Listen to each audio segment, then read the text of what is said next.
Hello viewers, आज हम लोग बहुत ही स्पेशल जगह को कवर करने वाले हैं।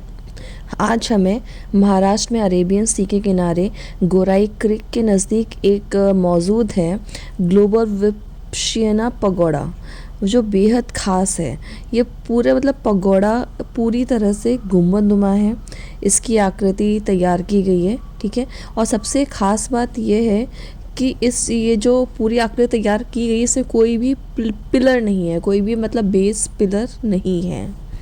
और इस मंदिर को बनाने के लिए बड़े बड़े पत्थरों और सोने का भी इस्तेमाल किया गया, और इसी कारण से यहाँ के जो स्थानीय लोग हैं ना, वो इसको गोल्डन टेम्पल भी बोलते हैं। और इसकी जो बनावट आप खुद देख सकते हैं कितनी ज़्यादा अनोखी है। और इस अनोखी जो बनावट के कारण ये जो मंदिर को विश्व रिकॉर्ड में भी जगह दी गई है, ठीक है। और इस मंदिर की सबसे ख़ास बात आपको बता रही हूँ, इस मंदिर में जो बनी गैलरी है उसमें आप बुद्ध के समय की जो भी काफ़ी सारी पेंटिंग देखेंगे। जैसे जैसे हम आगे बढ़ेंगे आपको वो सारी चीज़ें नज़र आएंगी। और पगोड़ा की नक्काशियाँ देखकर आपको चीन की कलाकारी की याद आ जाएगी। और आगे बढ़ेंगे तो हम लोग को यहाँ पे एक हॉल भी मिलेगा, और इस हॉल की वो खासियत होएगी कि इस यहाँ पे जो हॉल है उसमें 8,000 लोग एक साथ बैठ के पूजा कर सकते हैं, जो कि बहुत ही ख़ास है। और इसकी सबसे मेन फैक्ट इसका है कि इसका जो निर्माण, इस मंदिर के जो निर्माण जो कार्य है ना, इसको बनाने की शुरुआत हुई थी 2000 में स्टार्ट हुई थी, और जो 2008 तक चला था। और इस जगह में जो भगवान बुद्ध की दी गई जो शिक्षा है उसको सिखाया जाता है, उसे पढ़ा के लोगों को वास्तविक आनंद को प्राप्त करने का जो रास्ता है वो यहाँ बताया जाता है। और यहाँ की स्पेशल शॉप्स भी हैं। और इस जो पगोड़ा है इस पर बेल टॉवर और टावर बर्मी की वास्तुकला का अद्भुत नमूना देखने को मिलता है। और इस मंदिर की जो शिखर है, जो उसका एकदम टॉप है, उसमें असली सोने का काम किया गया है। बाकी जगहों पर सिर्फ सोने का पानी चढ़ाया गया है, लेकिन ऑन द टॉप मोस्ट इस मंदिर पे असली सोने का बहुत वर्क किया गया है। यहाँ पे मेडिटेशन हॉल में म्यूज़ियम भी है। म्यूज़ियम में भगवान बुद्ध के जीवन से जुड़ी काफ़ी चीज़ें हैं। और इस स्थान पर ना तो कोई बोधि वृक्ष की शाखा है, ना जिसके लिए तैयार गए पीपल के पेड़ को 2014 में लगाया गया था। और बोध गया से लाए एक बोधि वृक्ष की शाखा इस जगह पे आध्यात्मिक रूप से भी और मजबूत करती है। और मैंने भी आपसे स्टार्टिंग में एक हॉल की बात करी थी, और जिसकी जो ऊंचाई हॉल की वो 61,300 वर्ग फीट तक फैला हुआ है।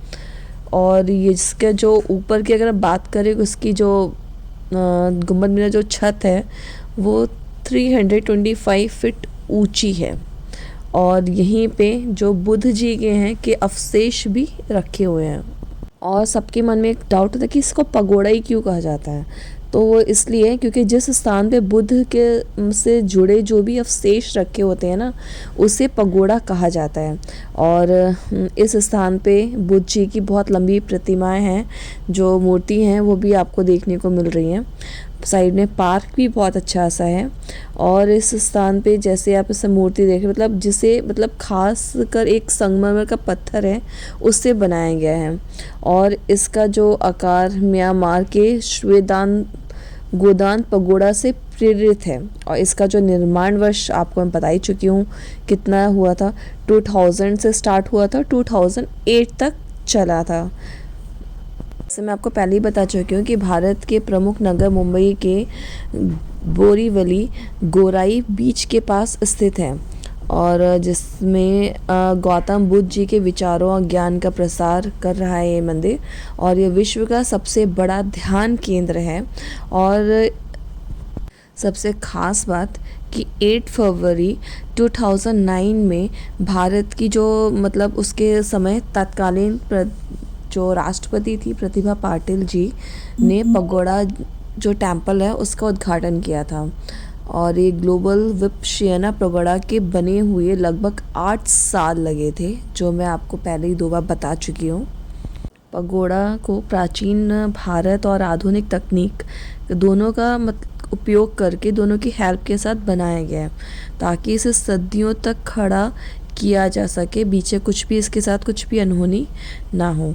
जैसे बलुआ पत्थर के खंडों मतलब जो बलुआ पत्थर होता है उसके जो खंडों मतलब ब्लॉक्स को ऐसे व्यवस्थित किया गया है कि यह मतलब आसन ब्लॉक को चूने और ऐसे मोटार्स से जो भरे जो स्थान है को पूरी तरह से फिट बैठता है, ठीक है। और जो पैगोडा के जो स्प्रिल को जो शीर्ष है मतलब इसका जो ऊपर की छत है पर एक छाता के साथ सोना चढ़ाए से बर्मरिस द्वारा दान किया गया था। और इनका जो मेन एंट्रेंस है वहाँ की अगर हम कलाकृतियों की बात करें तो वो जो बुद्ध जी के जो अवशेषों को वहाँ मतलब दर्शाता है।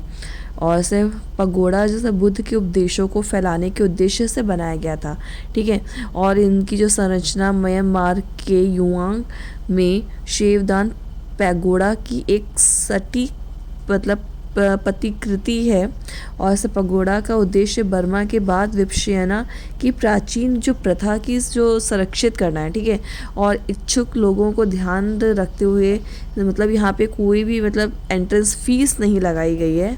आराम से आप यहाँ पे जा सकते हो, आराम से आके दर्शन कर सकते हो, यहाँ पे आराम से घूम सकते हो। बहुत शांत जगह है, आराम से आप यहाँ पे आके ध्यान भी लगा सकते हो। और ये जो पगोड़ा जो टेम्पल है ये मतलब 13 एकड़ में फैला हुआ है। और यहाँ मतलब जो बौद्ध जी की वास्तुकला की जो मतलब कलाकृति का मिश्रण है मतलब बर्मी और बौद्ध ये दोनों का मिक्सअप यहाँ पे देखने को मिलता है। और ये शिवालय के आकार में बनाया गया मतलब पगोड़ा जैसा दिखता है। और एक समान सोने के रंग में से रंगा हुआ है, मतलब कहीं भी ये नहीं कि कोई दूसरा कलर है, सोने के रंग से पूरा का पूरा मतलब रंगा हुआ है। और इसमें से शिखर जो इसका ऊपर का टॉप ऐसा आप देख रहे हो कि इसमें मतलब जो आप बर्मी के जो लोग हैं उन्होंने दान भी किया हुआ है, इसलिए वहाँ पे असली सोने से वो ढका हुआ है। और इसके जो शीर्ष में एक बड़े क्रिस्टल से सुशोभित भी है, क्रिस्टल्स भी हैं।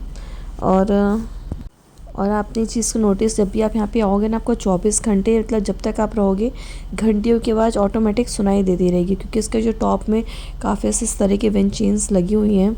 ऐसे आपने अक्सर ये देखा होगा कि घंटियों की जो आवाज़ से ना पूरा वहाँ का जो एनवायरनमेंट है बहुत शुद्ध और पवित्र रहता है, ठीक है। ये पुराणों में वैसे बताया गया है कि ऐसे किसी मंदिर में घंटी बजाने से हमारे ऐसे कई जन्मों के जो पाप हैं वो नष्ट हो जाते हैं। जब पूरा कहते हैं ना कि सृष्टि का जब प्रारंभ हुआ उस समय जो नाद जो आवाज़ थी, ठीक है, वही नाद घंटी की ध्वनियों से भी निकलता है। ये इसका मेन कारण है कि ये मंदिर के एकदम टॉप पे ऐसी घंटियाँ सरे की विंचेंस टाइप में घंटियाँ लगाई कांच की जो बनी हुई हैं वो लगाई गई हैं, ब्रॉन्ज की लगाई गई हैं, जिससे यहाँ का जो एनवायरनमेंट है बहुत ही शांत रहता है, बहुत ही अच्छा रहता है, बहुत ज़्यादा यहाँ पॉजिटिविटी वाइब्रेट होती है।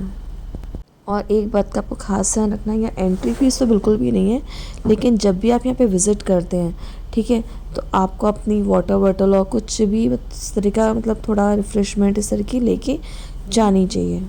और परिसर की मांग पर गहन मतलब वहाँ की जानकारी के लिए यहाँ पे एक लाइब्रेरी भी है, एक म्यूज़ियम है, और जहाँ पे मतलब आर्ट गैलरी भी है, जिससे विभिन्न मतलब प्रकार की कहानियाँ दर्शाने वाले चित्र और पेंटिंग्स वगैरह भी हैं। वहाँ पे आप आके आराम से अगर टाइमली आते हो तो देख सकते हैं, घूम सकते हैं, जो बहुत ही लाजवाब है। आप देख रहे हैं यहाँ पे बहुत तरह की चीज़ें हैं, आप आके यहाँ पे इस तरह की चीज़ों को यहाँ से लेके जा सकते हैं जो यहाँ का एक प्रतीक मानी गई हैं। और आप यहाँ पे कभी भी आ सकते हैं, साल भर खुला रहता है, कभी उसका ऐसा नहीं है कि किसी सीज़न में बंद रहता है। आप यहाँ पे आ सकते हो। ये वीडियो आपको कैसा लगा, कितनी जानकारी मिली आपको, और अभी भी अगर कोई आपको लगता है कोई जानकारी छूट रही है तो आप कमेंट बॉक्स में ज़रूर लिखिएगा। और ये वीडियो आप ज़्यादा से ज़्यादा शेयर करिए ताकि काफ़ी लोग इसका लाभ उठा सकें और यहाँ पर घूमने आ सकें। Thank you everyone.